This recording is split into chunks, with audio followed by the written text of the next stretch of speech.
Psycho is a thriller of the 1960s, directed by Alfred Hitchcock, considered one of his best films and a cinematic masterpiece. Well, a boy's best friend is his mother. Psycho has been highly imitated, referenced, and spoofed in other media texts over many decades since its debut. However, what can we consider official as part of the story? What is Psycho's canon and what is not?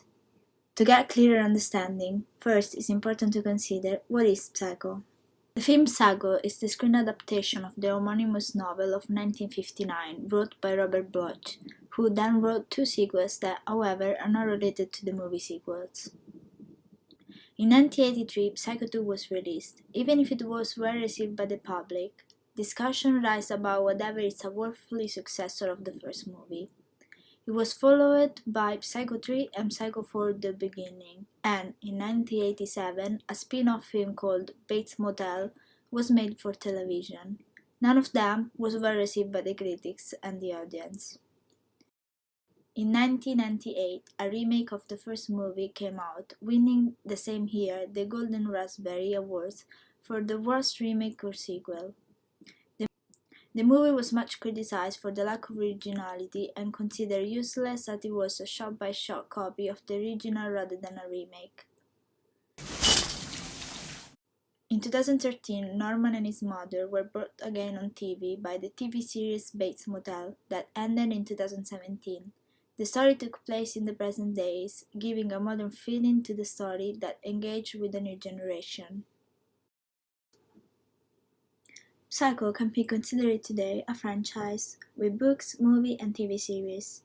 What can, however, be considered officially part of the story?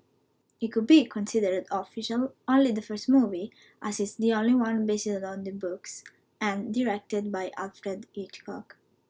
Or it could be considered official the first three movies, as they starred Anthony Perkins as Norman Bates.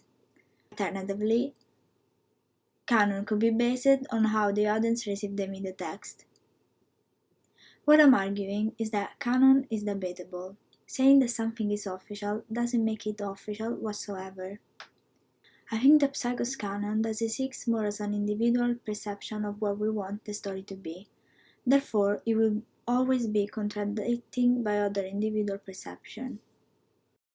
In 1988, a PC game was made by Starsoft Development Laboratories based on the movie.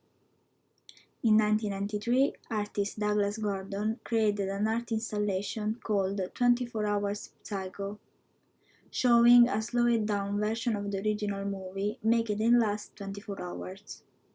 Psycho has become part of pop culture, and as wrote in 101 Horror Movies You Must See Before You Die, nobody ever sees Psychos for the first time. Meaning that even if you've never seen the original movie, you would have seen it through other movies. Psycho is considered the pioneer of slasher movies, and it has been highly influential for successor film. After its success, the following years, films with a familiar title came one after the other. The shower scene in Psycho is probably the most famous scene in movie history, and one of the most recreated.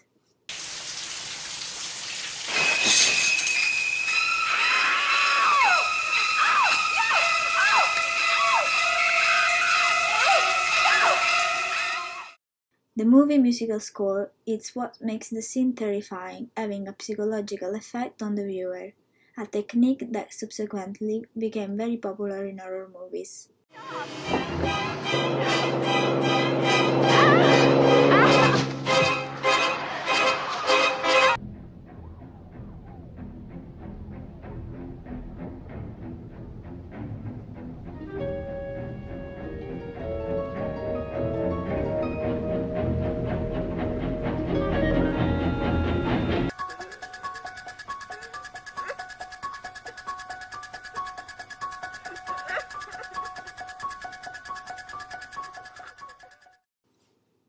Psycho could be simply described as a media text. However, it becomes more complicated to categorize it when we consider its cultural impact.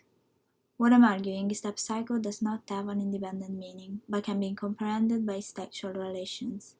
Wouldn't even harm a fly.